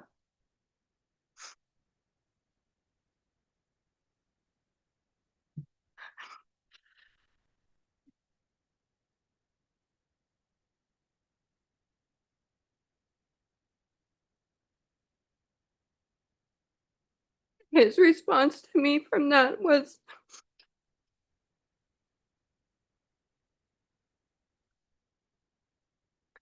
what would you do if I killed all the girls and left it you in the courtroom?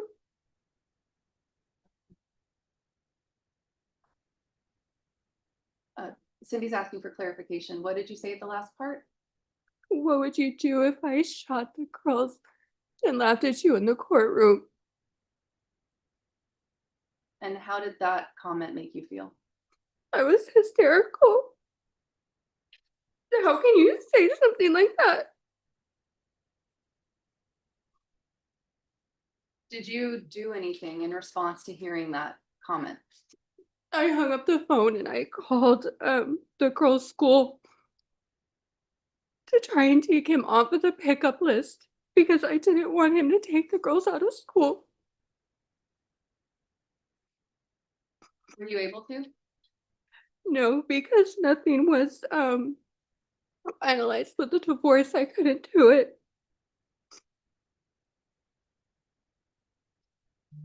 Now, when this, when these comments were being made by him in October, had there been some changes to the plans for him to pick up the girls after school?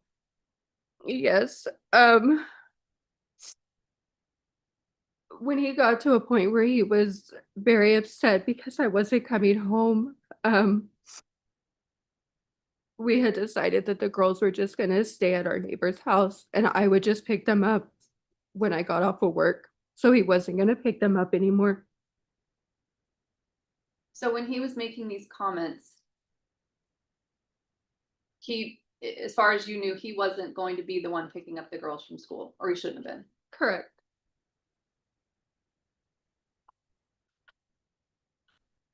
Did you, at any point, were you afraid that he might actually follow through on any of these threats?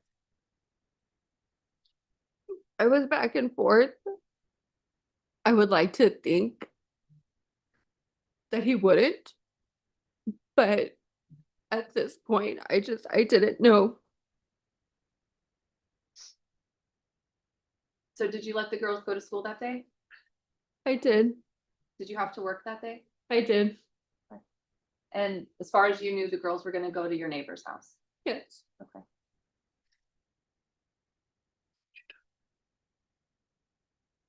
So after you got off work, what did you do? I got off work. I went to our neighbor's house to pick up the girls. Um, when I got there, they weren't there. Texted him, called him. His location was turned off on his phone. So I didn't know where he was. Um, Did you think he had the girls? yes, because they were not at the neighbor's house. And And then that's when my neighbor told me that our youngest daughter saw him outside after school and had ran down the street to him. And then they came back and they picked up McKinley, our middle daughter, and they left, but she didn't know where they were going. When I what had, did you, sorry, I'm gonna ask you one more question. What did you do when you heard this? I checked his location, that's when I noticed still that it was off. I was texting him, calling him. He wasn't answering his phone. He finally texted me back and said that that he was in Dilley. And I asked him why, because it was a school night, if he was coming back tonight or that night. And how far away is Dilly from here? It's about an hour and a half south. Were you worried, given the conversation, the text that you guys had had? Yes. And when you, how long was it after you began reaching out to him to find out where he was that they showed up back at the house? Maybe an hour. Hour and a half. So he was responding to you while you were texting, even Yeah. though he was telling you that he was in Dilly. Yes. Okay.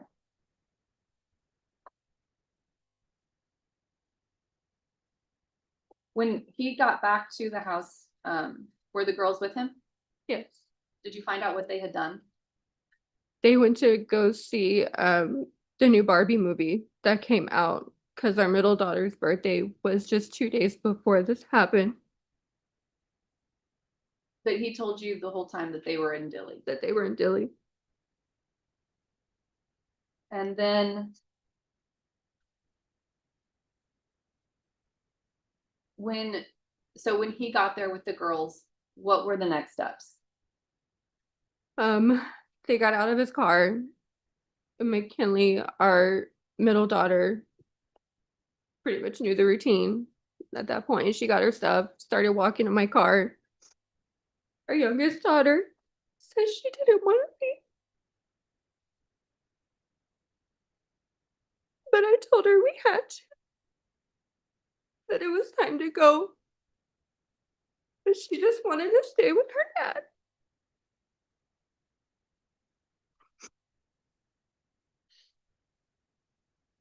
She was trying to go back into the house, but I didn't let her. And then the arguing just started between me and him. And what was the argument about? Why I wouldn't just give in and come home. May I approach the witness, Your Honor? Yes. The note this surveillance video.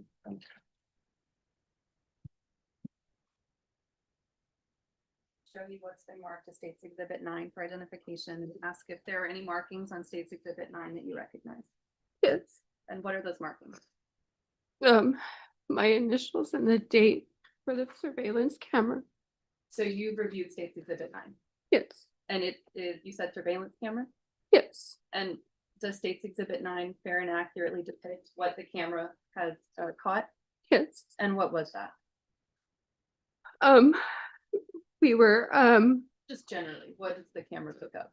Is it the argument? in the argument in the driveway of the house. Okay. And from your review of State's Exhibit 9, have there been any alterations or deletions or anything that make it an not accurate depiction? No. Your Honor, we'd like to offer the evidence to Exhibit 9. Any No objection. State's Exhibit number 9 is admitted without objection. May I publish, Your Honor? Yes.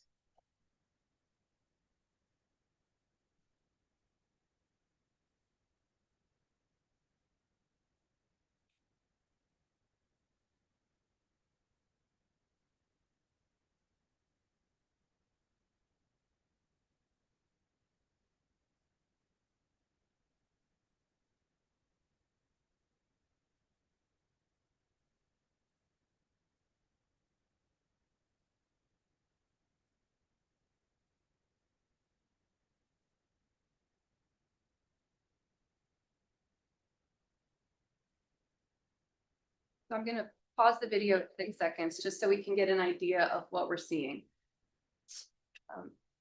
Is this camera on your home or the next door neighbor's home? The next door neighbors. Okay, so which house is yours, or was the one Jesse was living in at the time? The one to the left with the maroon trailblazer in the driveway. And if we.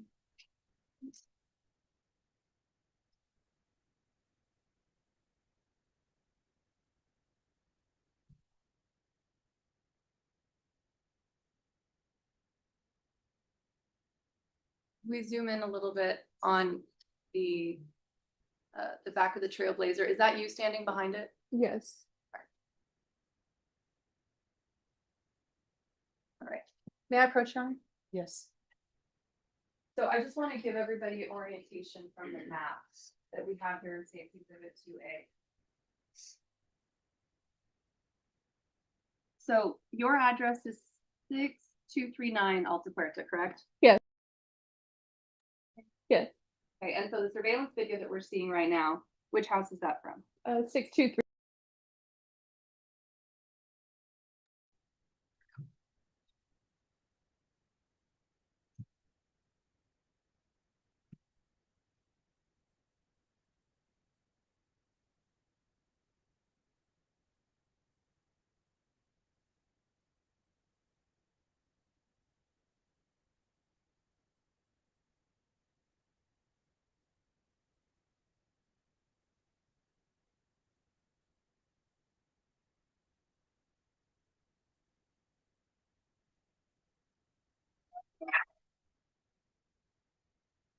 Who is that in the video with the gas can? Jesse Prado. Where are your girls when this is happening? They're in my car. And They're which, parked right there on the street with the lights on. okay.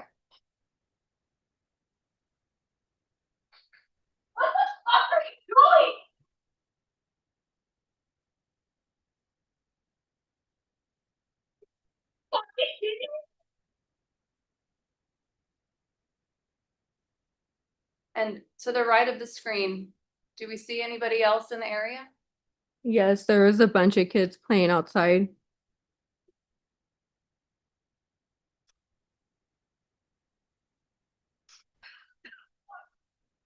And right there when the video ended.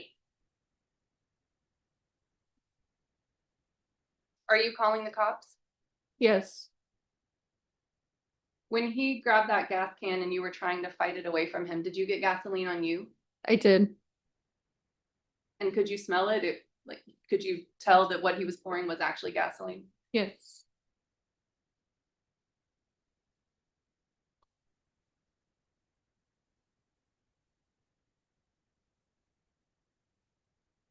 And so you did call the cops? Yes.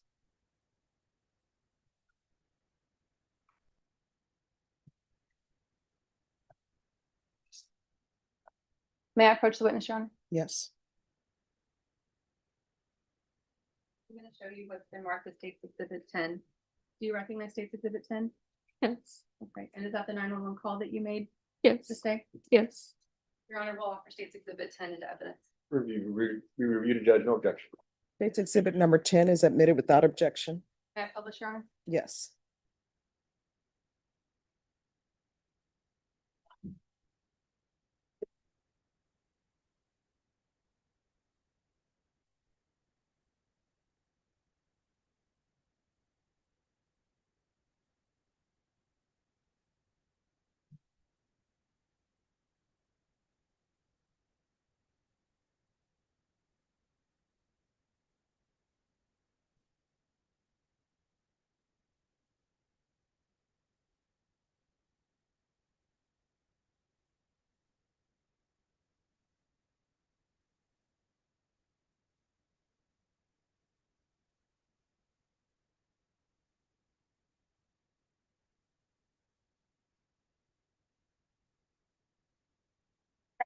Esmeralda, how may I help you?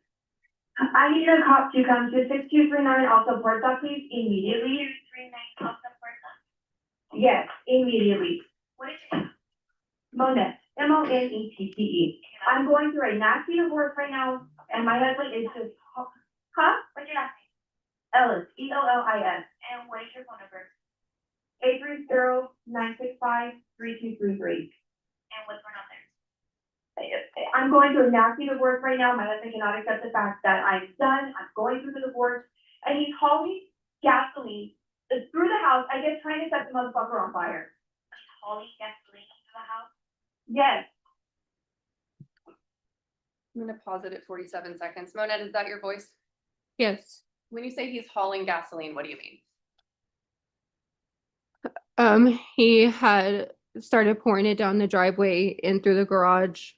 And then he went in through the garage door, which goes into the kitchen, and he locked the door behind him.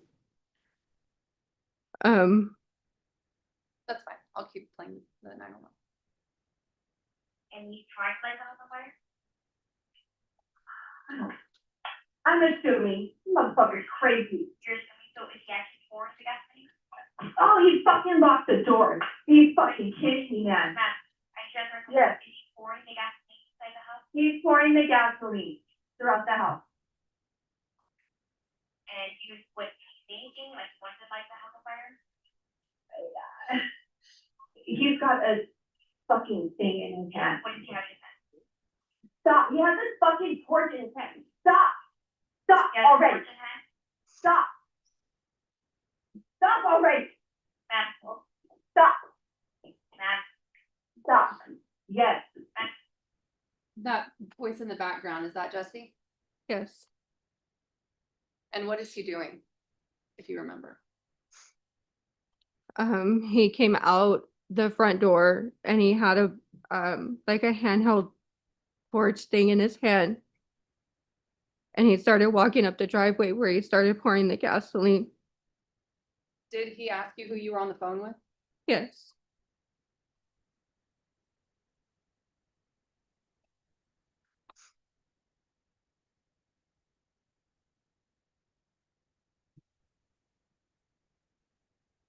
May I approach the witness, Your Honor? Yes.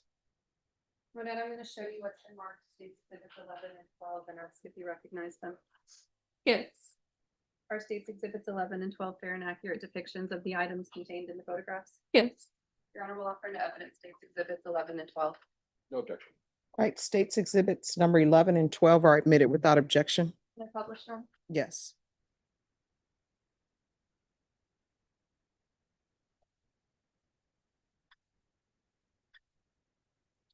What states exhibit 11, Renette? The gas can that he had in his hand. Okay. And where is this when this photograph was taken? I was on the back porch. And states exhibit 12. The torch that he had in his hand when he walked out.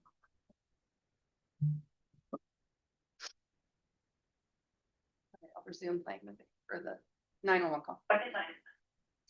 I'm sorry? Is Danny Webster? No. And is he talking to you right now? Stop. So what? Yeah, he can't talk to you right now? No. Stop. Ma'am, what's his name? Jesse. Jesse what? Stop. Jesse Prado. Prado. What's stop already. 21783. Do not do this in front of the road, Jesse. Yes. Stop. Stop already. No, stop already. What's going on? Stop. I'm trying to keep him from lighting the house on fire. What are you talking about? Stop. Ma'am, you got 6239 on right now? Yes. Ma'am, have you hurt you or anything? No. Has it hurt you or anything, no assault? No. What does Jesse say right there in the background? I'm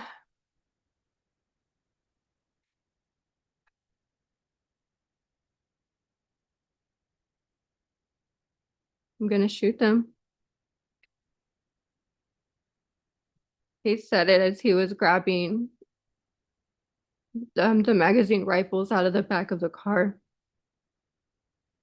He was asking who you'd called, who you were calling, who you're on the phone with, Yeah. and now, is this just based on your best recollection, something to the effect of this, of Yeah. that comment? Yeah.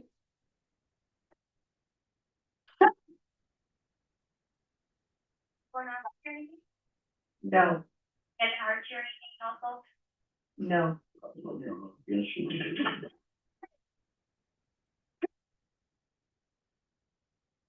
not. Get your hands off me. Get your hands off me. What are you doing? Have it turn on. Yes.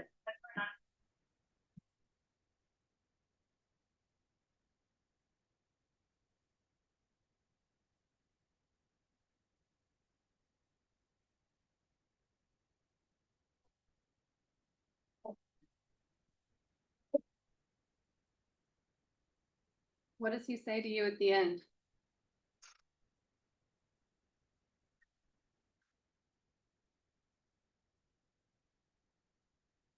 I think he said something along the lines of, I did this, I'll regret it. And when the call, when your voice is getting really frantic there towards the end, what is he doing with that torch?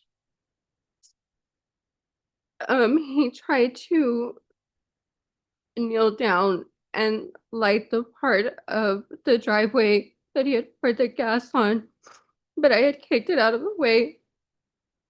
And I was trying to wrestle it out of his hand. And that's how it ended up dropping just in the grass in the front yard. Did he actually like turn the fire on the torch? I think it had like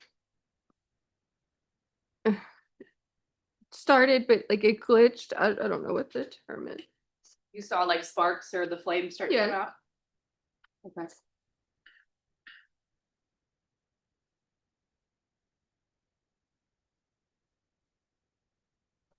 You mentioned that after he made the comment about shooting or whatever it was that you said that he said in the background of that 911 call, that he went to his car and he got some rifle magazines.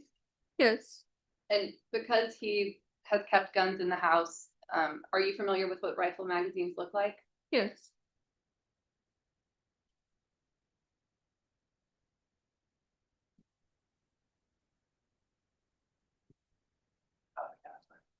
May I approach the witness, Your Honor? Yes. Monette, I'm going to show you what's been marked States Exhibit 13 and ask if you recognize what's contained in States Exhibit 13. Yes. Are those fair and accurate pictures of rifle magazines? Yes. Your Honor, we'd like to offer into evidence States Exhibit 13.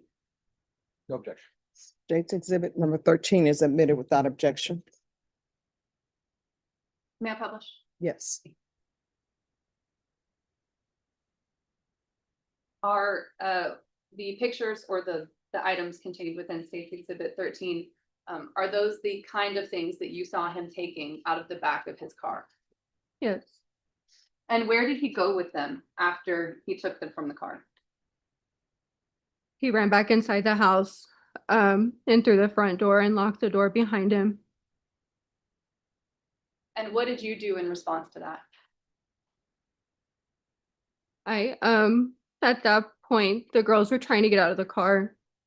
I hurried them back into the car and we drove just a few houses down. Do you know which house you went to? Yes. Do you know the address? Or do you just, if I showed you the map, would you be able to point it out? Okay. Yes. What was the name of the person whose house you went to? Miss Carol. Does she have a really long last name that's hard to pronounce? Yes. Which house is Carol's? It's 16321. So it is 1, 2, 3 houses down. 3 from houses yours? down. Okay. Now, on the 911 call, obviously things are heated and you say that motherfucker's crazy. During your marriage, was Jesse ever diagnosed or treated for any mental illness that you know of? No, Did you ever fear or worry that he might suffer from mental illness? no.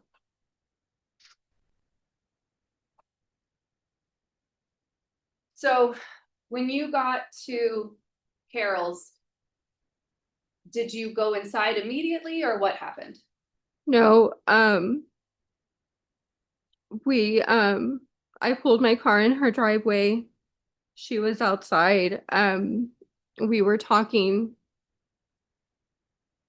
Um, and then I saw the cop cars pull up, and so I had gotten out of my car because I saw them running towards the house, and I was running down the sidewalk trying to stop them, and I said, "Stop, he has guns in the house." And both of the officers turned around and told me to get the kids inside and telling all the other neighbor kids that were still outside to go home.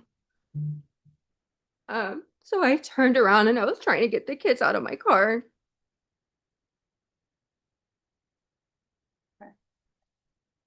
When you went to the house, when the officers were there, when you went to talk to the officers, did you relate to them, I guess briefly, what had just happened between you and Jesse? Yes. And you let them know that he had a rifle in the house? I don't think I specifically said rifle. I think I just said he has guns in the house. Okay. And what did they do in response to that? With as far as you go, not the other kids telling them to get out of the street or anything, with you. They told me to get my kids into the house, go get them in the house, and then they turned around to back to their cop cars. Okay. And excuse me. Sorry. How long were you at Carol's house before gunfire rang out?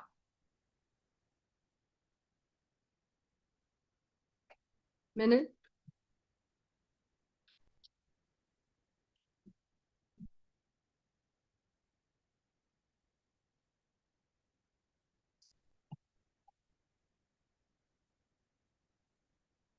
May I approach them? Yes. But I'm gonna show you what's in State's Exhibit 14 for identification and ask if you recognize anything on State's Exhibit 14. Yes. What does State's Exhibit 14 have that you recognize? It's the surveillance camera from Miss Carol's house.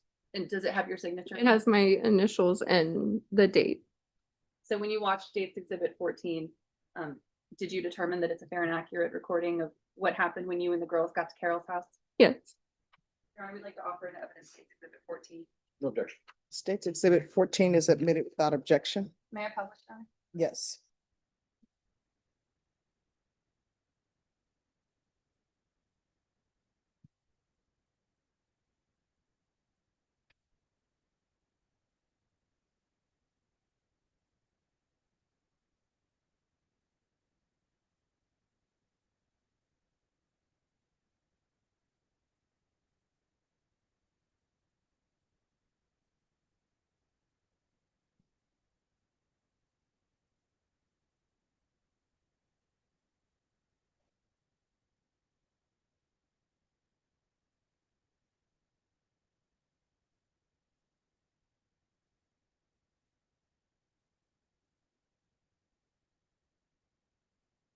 So you and the girls were still outside 50 feet, 60 feet from Jesse when he started shooting. Yes.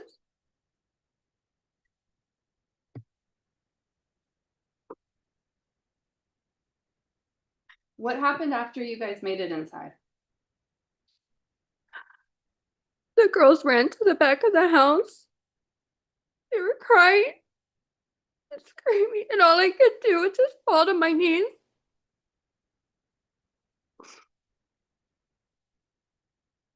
And did you stay in the house until the remainder of, or I guess until the end of the ordeal that you weren't present for? Yes. So you didn't see the rest of what happened after you got in the house? No. At some point, did a police officer make contact with you at Carol's house? Yes.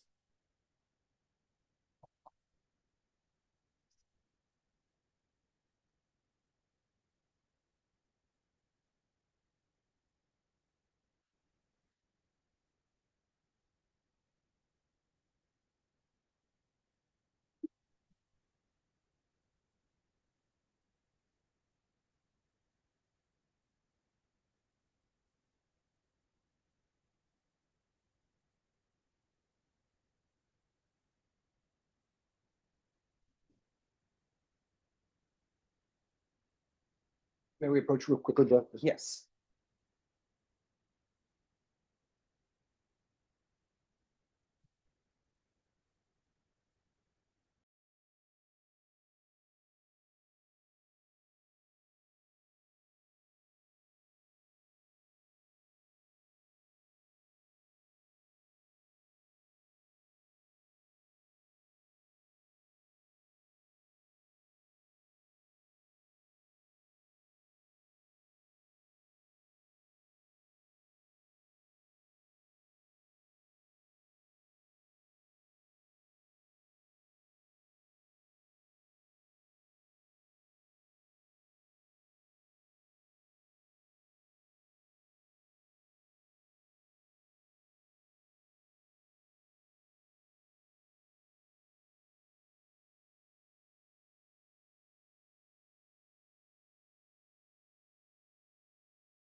All right, ladies and gentlemen, I'm going to have us take our lunch break at this time.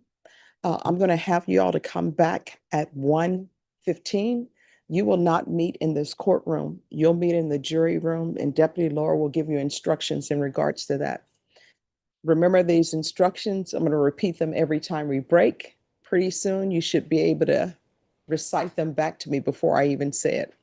Number one, you're not allowed to do any investigation on this case. Do not Google, do not use any type of media. Uh, Everything that you need to know about this case is to come from inside the courtroom. Does everyone understand? You're not to start deliberating or internalizing anything about this case while you're outside the courtroom. Does everyone understand? I will let you know when it's time for you to deliberate. I'm going to ask as you go for lunch and when you're, oh, you may be seated. As you go for lunch and when you're in the courthouse, make sure that your badges are visibly displayed because sometimes you'll have attorneys who may be talking about cases. It may not necessarily be about this case, but they won't talk around you if they can see that you are jurors. The other thing, sometimes you're going to see people come from this door. The reason why they're coming through that door because they don't read the sign that says, do not come through this door, we're in a jury trial. The people who come from this side, usually it's the staff and it's for me and it's for documents that I have to sign and it has absolutely nothing to do about this case. And sometimes we'll have students who are thinking about becoming attorneys come in or either court reporters who are trying to practice. But with the court reporters who are coming in to practice for their exams, that's not the official record. The official record is with the court reporter here, Cindy. Does everyone understand? All right, with that being said, you'll meet back in the jury room at 1:15 and I'll have the deputy take you there. All right, everyone, please rise for the jurors.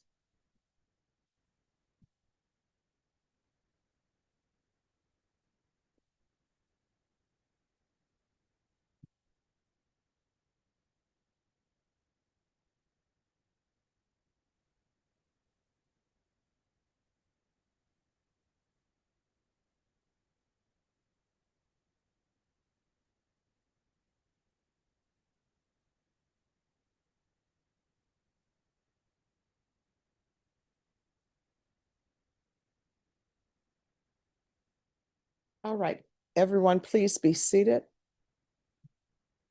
And if you will give me a moment and not leave just yet, okay?